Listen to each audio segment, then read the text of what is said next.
Hi everyone, let's have a look at the markets. The metals still look good to me. We have run up to 1220 and been rejected by 1220 and come back down. I'm not surprised by that. There was a lot of uh, people at 1220 looking to get out. That's pretty solid resistance on gold right now. You can see it aligns with a lot of key levels on the left side here. Um, there was supply essentially at that level. Um, However, I don't think that gold is ready to roll over and crash as everyone screams that it's going to. They said the strong dollar is going to kill it, and gold is going to slip below 1100, maybe even down to 1000, and then you may buy it. The year is continuing to advance.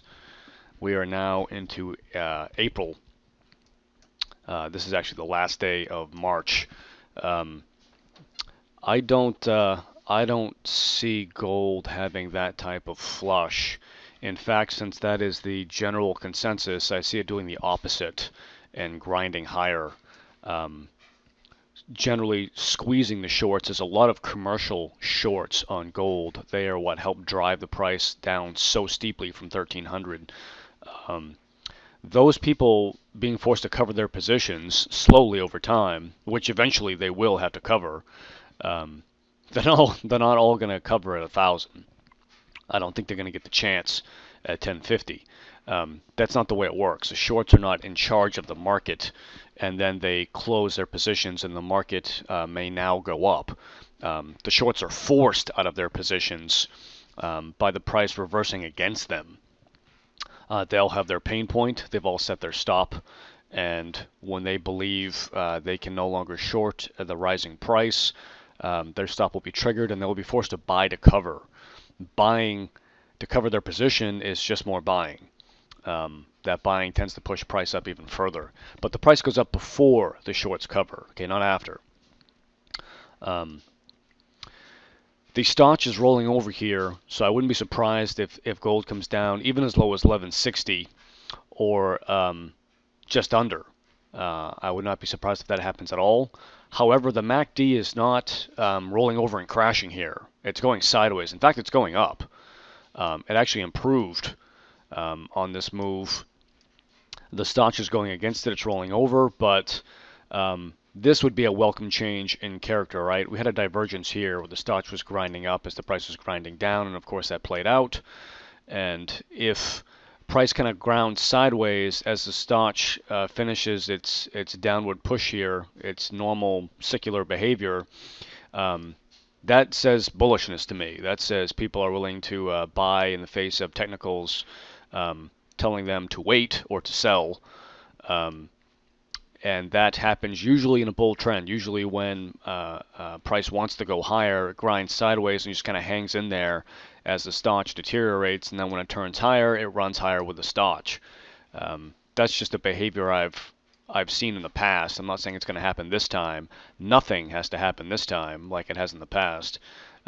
Markets don't work like that, but we have some charts that look very good that everyone seems to be ignoring, and I don't know why. One, the weekly Stotch is turning up. This is an inside week, which is great because you've had two pretty big green weeks here. You had a huge green week here, hammer, and unlike here where we had a green hammer and then it was totally annihilated the next week, we had a beautiful, I don't want to say hammer, it was bigger than a hammer. We had a great turnaround reversal week, and then it confirmed the very next week was green as well. In fact, we started at the highs and moved higher.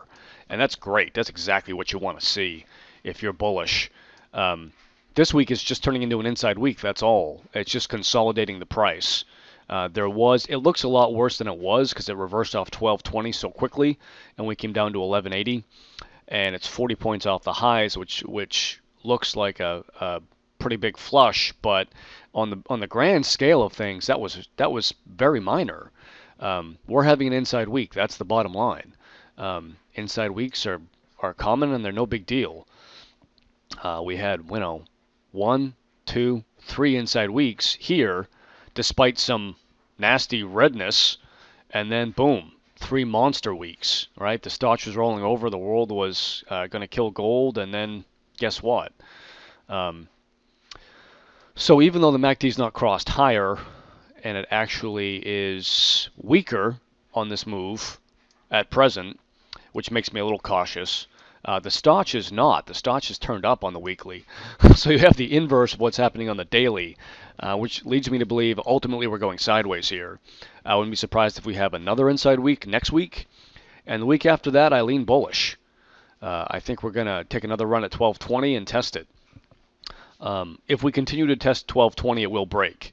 I don't see us testing 1220 and failing every single time. It doesn't work like that. We're going to hammer against that ceiling and eventually it'll crack.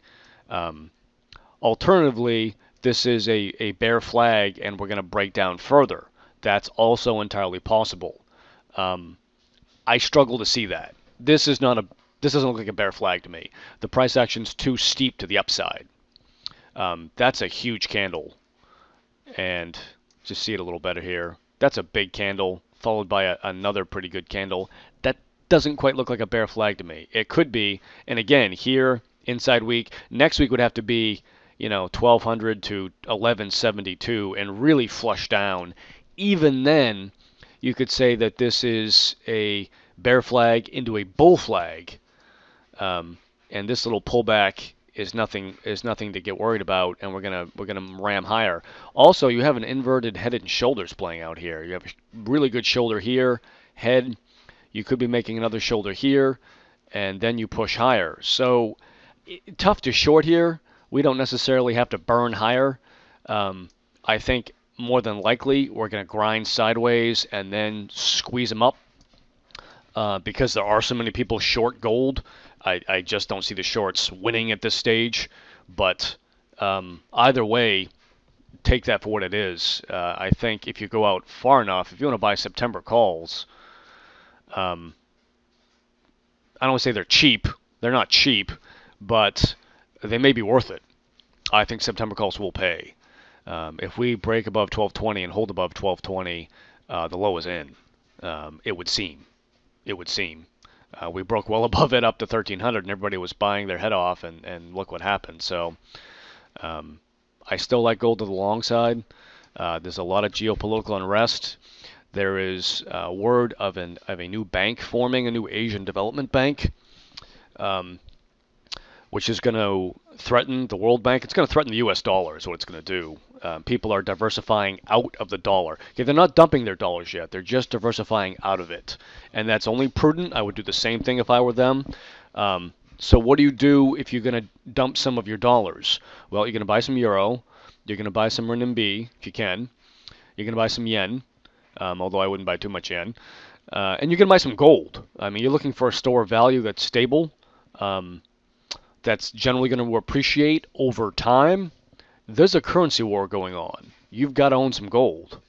It doesn't mean you have to own all of it. It doesn't mean that you have to speculate. And you have to be prepared for the price to fall, to 1050. But you're going to own some gold. I mean, that's simply another currency that's legitimate. No one seems to want to say that. The financial press is married to the idea that gold is a horrible thing to buy, horrible thing to own, unless you want to buy like 2% of your portfolio into it, and it could crash at any moment. Stay away from it. That's great if you're a bull. That's generally the type of sentiment that gets blown away in an upside move. If people were bullish on gold, I'd be worried. They were uber bullish up here, right? And what happened to them? They got punished. So right now, price is consolidating off of this move. I think we're going to see an inside week next week, or else a down week, small down week, as people, speculators are kind of waiting to see what happens with gold. They're waiting to see what geopolitical event is going to press it higher. They're worried about the strong dollar, of course. They think that's a reason to stay away from gold. I don't think they realize that the dollar strength is ultimately temporary.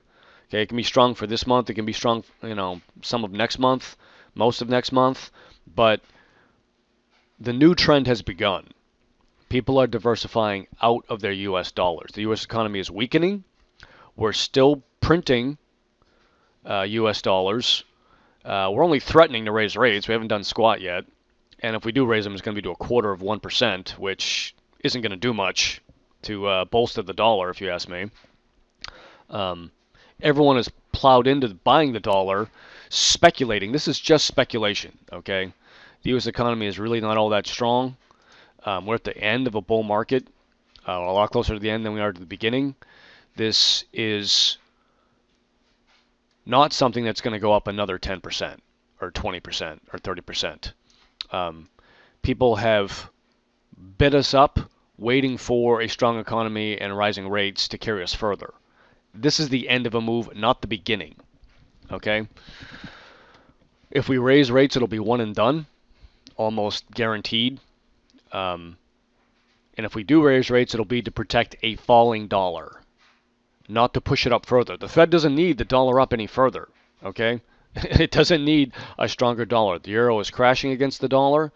This is causing a lot of angst and confusion in international markets. They need the dollar to relax. They're not going to raise rates with the dollar up here. Why would you? You don't have to. This is your rate increase right here. Rates have been raised, and you haven't done a thing if you're the Federal Reserve Board. Great. So continue to do nothing. The market's doing your work for you. And when this cools off and we're down here and people are screaming the dollar's going to crash, then you have the ability to raise rates. You're protecting your currency, and everybody believes you're not going to raise rates. So you can bring things back towards stasis, if you wish, if you want to call it that. But there's no reason to raise rates now. The market is doing the Fed's job for it. Silver acts in concert with gold. Oh, one more thing I want to point out with gold is that the quarterly charts now look great. You want to pay attention to quarterly charts. And we have had an inside quarter. I mean, that's not stupendous, but we have not had... We had a big sell tail here, but we've held the previous quarter. If we hang around 1180 for the next quarter and start moving up, it's not bizarre, right? That's not strange at all. In fact, you could see a run at 1300. But the quarterly lows have held. The quarterly lows have held. And the monthly look a bit better because you have a big buy tail there on that monthly. In fact, you could even almost call that a monthly bull flag, although I don't really believe in monthly bull flags. Right? You had 3 sell down months here, held the lows, popped, tested the lows, and it held. We made a higher low here. Came up, we're having an inside month. Essentially, we're just outside the previous month, but we're inside this candle. And I expect next month to start here, and if we slip, I expect it to be bought up. The monthly MACD is rising, something else no one talks about. It's like that doesn't exist. This was gold crashing on a big picture right here, right? The monthly MACD had crossed, was going down. Everyone said that's it, stick a fork in it, it's done. And we had a big counter trend move, and now the monthly MACD continues to rise. The next 2 months will be enormous for gold. They're going to tell you what it's going to do. They're going to tell you if it's moving higher or if it has stalled and is going down. This MACD and the Stoch, they don't indicate, they simply don't indicate that's going to happen. Are they wrong? Is there a divergence? I don't know. That's up to you. But it's another reason to lean bullish, quite frankly. The weekly is sideways. It actually got worse on this move, but again, with the Stoch rising, I'm not going to look into that too much. I expect this to grind sideways and then move higher, but it can do whatever it wants. Silver is interesting. This is SLV. As you can see, the Stoch is rolling over, so I wouldn't be surprised to see us come down to 1540 or so. That's a great buy point. Silver tracks gold very closely, very closely. So don't be surprised to see silver lead a little bit here. We had something like a bullish descending wedge, which popped beautifully.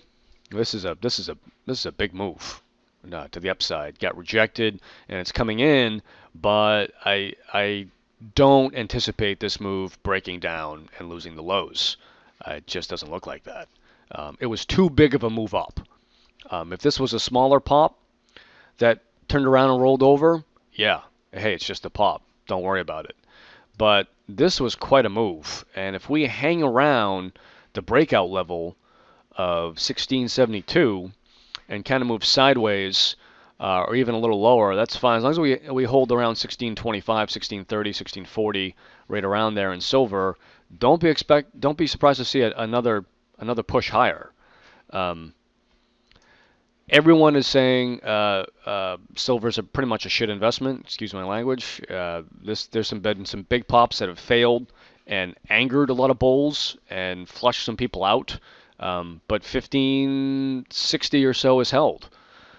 Big ramp, that failed. This failure in the metals really upset a lot of bulls and made a lot of people bearish, or else I don't want anything to do with the metals. Forget about precious metals. I hate them. I got creamed on this down move. Forget it. They're dead this year. They're dead to me. The dollar's too strong. I don't want any part of it. So contrarily, we got this nice ascending up line here. We broke past it, but now we've broken back into it again. You do get false breakdowns. This is a pretty decent false breakdown. It's reversed. Generally speaking, you could say that with some overthrows, all right, gross overthrows, we want to look at the big picture. Again, overthrow here, big overthrow here. I'm going to put a circle around these things. On the big picture, we still continue to grind higher. Right? We've gotten overthrows in both directions that have really ticked off bulls and bears and caused a lot of people to swear off the metals. But the trend is still up. Right? This is technically a higher low. We did not take out the previous low, ultra low. Right? Until we lose 1491, the metal's all right. We came up to 1540. Everybody was bearish. Big squeeze. Now they're saying the squeeze is over. Bears always do. Okay, the modern media is bearish. Most traders are bearish, and they all say the same thing, right? They talk like the bears during the 2007, 2008 stock market crash, right? Every time there was a big rally, saying, "Oh, it's just a squeeze. It'll end." And when they're wrong, when they continue to say that, and price fights them, they're fighting the new trend. They don't know it yet, but they are. And you have to ask yourself, is that what's happening here? Right? They would be right here. They were right here. Are they right a third time? I'm going to say no. I'm going to say bearishness is baked in. There's way too much of it. And there's ample opportunity if you're a shrewd trader, if you're a shrewd speculator, to squeeze some bears and force this higher, strong dollar or not.